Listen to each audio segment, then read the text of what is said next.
Acid base and ion balance. Ion imbalances can have negative effects on the human body. Substances with regulated reabsorption include sodium, potassium, bicarbonate, calcium, and water, with sodium playing a pivotal role in the reabsorption of other substances. Hyponatremia, which is low plasma sodium levels, which can be a result of renal disease, congestive heart failure, and Addison's, and symptoms are all CNS dysfunctions. Hypernatremia means high plasma sodium levels. This is involved with dehydration, vomiting, and diarrhea. Again, this can lead to CNS dysfunctions. Sodium is reabsorbed along most of the renal tubule, with the majority being inside the PCT. The way that sodium is transported is through and across the basolateral membrane via sodium-potassium pumps, and these pumps move sodium from within the tubular cells into the interstitial fluid, and potassium from the interstitial fluid to the tubular cells. So sodium ions then enter the peritubular and vasa recta through these intercollective clefts. It should be noted that the hormone AMP does inhibit reabsorption of sodium and the release of aldosterone. This will then result in the increased excretion of sodium and water through urine. Another condition is with potassium. When you have low plasma levels of potassium, we call that hypokalemia. This is also involved with vomiting, diarrhea, Cushing's disease, as well as muscle weakness. And when we have high plasma potassium levels, we call that hyperkalemia. This is involved with renal failure, Addison's disease, muscle fatigue, and heart abnormalities. Addison's is when you have too little cortisol hormone, and Cushing's disease is when you have too much cortisol hormone. The movement of potassium also follows passive reabsorption of other solutes, such as magnesium, calcium phosphates, fatty acids, and urea. Most of the potassium is reabsorbed inside the convoluted tubules via paracellular transport, and this all depends on the movement of sodium. Calcium and phosphate balances are also very important.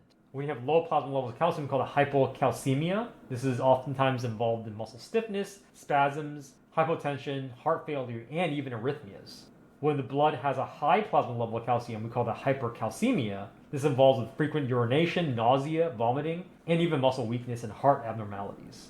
Acid-base balance. Typical blood pH is about 7.4 plus minus 0.05 due to constant changes in CO2 levels. CO2 plus water becomes carbonic acid, H2CO3, which then becomes bicarbonate, HCO3 minus, and protons, with the help of an enzyme called carbonic anhydrase. Bicarbonate and proton ions movement regulate the pH of both the urine and the blood. In the PCT, about 80% to 90% of all the filtered bicarbonate is replaced, while the remainder is absorbed inside a thick segment of the nephron loop. Keep in mind that anything that contributes a proton is considered an acid, and anything that accepts a proton is a base. So the pH represents a balance between the CO2 production and the loss via respiration. Increasing CO2 will drive this reaction to the right, therefore increasing protons, making your body lower in pH. Increased CO2 drives a reaction to the right, increasing proton concentration, dropping your pH levels. Decreasing CO2 drives a reaction to the left, decreasing proton levels, and therefore increasing pH. So keep in mind that the blood pH is tightly regulated, and small changes can be very harmful. When your blood pH falls below 7.35, we call that acidosis, and when it goes above 7.45, we call that alkalosis. There are four major buffering mechanisms inside the body: the carbonic acid bicarbonate buffer, the phosphate molecules buffer, ammonium and ammonia buffer, and amino acids and protein buffer, and each of these reactions are considered reversible and driven by the concentration of whatever reactant is available. So, what gives off protons? Number one, too much CO2 in your body will create more protons, causing you having a drop in pH. Too much of these phosphates will also create protons, also decreasing the pH. Too much ammonium ion will then generate ammonia and protons. And of course, having too much proteins can also increase the number of protons inside the body, causing your body's pH to go down. In our lungs, we have the CO2 exhalation, representing a loss of protons via expulsion of CO2 to bicarbonate.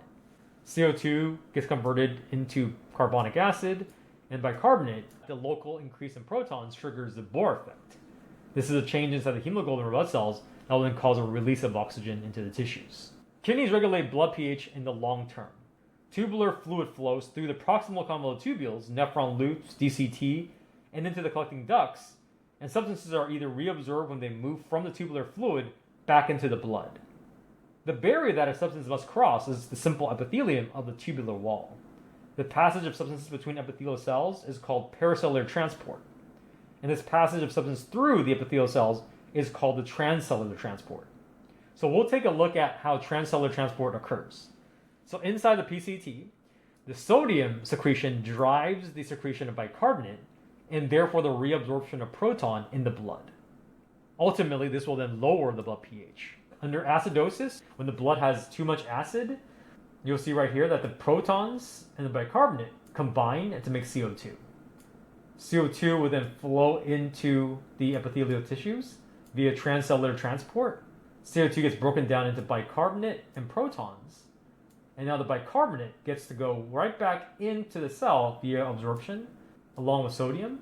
However, the protons is exported out in an antiport fashion when sodiums go into the cell for an exchange of protons, and now protons are now in the urine and expelled out of the body. This will help get rid of the protons inside the blood. Sodium reabsorption in PCT can be also used for exchange of protons, and this will then increase blood pH. So under alkalosis condition, let's say the blood flow is going up, CO2 diffuses across the membrane through transcellular transport. CO2 then becomes protons and bicarbonate. The sodium and bicarbonate, along with the symporter, gets transported out into the urine and nephron lumen. Bicarbonate gets excreted out.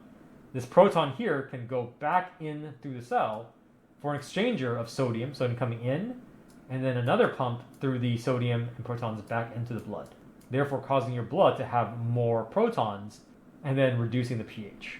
In some of the non-PCT tubular epithelium, the deamination of glutamate to form ketoacid and bicarbonate also can occur. As a result, the products of the reaction compensates for any kind of acidosis by reabsorbing the bicarbonate in the blood and adding a phosphate or an ammonia group, NH3, to the fluid inside the lumen. Both of these are proton acceptors, therefore preventing it from being reabsorbed by the blood, acting as buffers to help reduce protons. So let's take a look. So as the CO2 is generated, CO2 can diffuse across the membrane in through transcellular transport, and the CO2 becomes combined with water, turns into bicarbonate and protons. Along the way, the bicarbonate gets shuffled back in through a symporter with sodium back into the vasa recta. So the amino acid could be deaminated to form the ammonia, NH3, which will then transport through the apical membrane, combined with protons to form the ammonium ion. This can also occur for the phosphates as well and take up 2 protons, and now all the phosphates and ammonium ions can be secreted out in the urine, reducing any protons that you don't want, therefore increasing the pH of the blood. In conditions where acidity is very, very high in the collecting tubules, there are 2 kinds of cells that could do some unique work. The type A intergalactic cells will now synthesize new bicarbonate and protons by combining water and CO2. And now the new bicarbonate will be reabsorbed into the blood, while the new protons are going to be excreted within the filtrate. So let's take a look at type A cells. Let's say protons are really, really high inside the interstitial space that can be combined with the bicarbonate and becomes CO2. CO2 goes into the type A intergalactic cells. Carbon dioxide and water will be converted into bicarbonate and protons via the carbonic anhydrase enzyme. As filtered potassium is now pumped into the type A intergalactic cells, the protons can be pumped out via ATP into the lumen of the collecting ducts and excreted as urine. So this condition is called low pH or high protons, and this one is high pH but low protons. So in a condition where there's a decreased amount of blood protons or high pH, the type B intergalactic cells will reabsorb the protons and secrete the bicarbonate, which will then increase urine pH. So in this condition, we have low protons. When the CO2 and water is combined with the carbonic anhydrase, it becomes bicarbonate and protons. Protons get pumped into the interstitial space for the exchange for potassium going into the intergalactic cells, and potassium will flow down the gradient and be excreted into the lumen of the collecting tubules. Chlorides will then be pumped against the bicarbonate, so as the bicarbonate gets pumped into the lumen of the ducts, the chloride gets reabsorbed into the type B intergalactic cells. This is how the type B cells function under alkalosis. So there are some clinical applications with acid-base disorders. Acidosis is considered blood pH less than 7.37. Respiratory acidosis is when there's an inability for us to lose CO2 with the lungs, and this is commonly due to cardiac failure or even opioid overdose. Metabolic acidosis is involved when there's overproduction of non-volatile organic acids caused by diabetes, extreme exercise, extreme starvation. Kidney damage can also prevent proton secretion. as well as severe diarrhea causes excessive amounts of bicarbonate loss. Alkalosis is when you have blood pH increased over 7.43. And in respiratory alkalosis, there's a hyperventilation causing you to lose too much CO2 too quickly, and this can be acute or chronic depending on if you're going into higher altitudes. Metabolic alkalosis is when you have oversecretion of stomach acid or vomiting, or you're just eating too much of a vegan diet.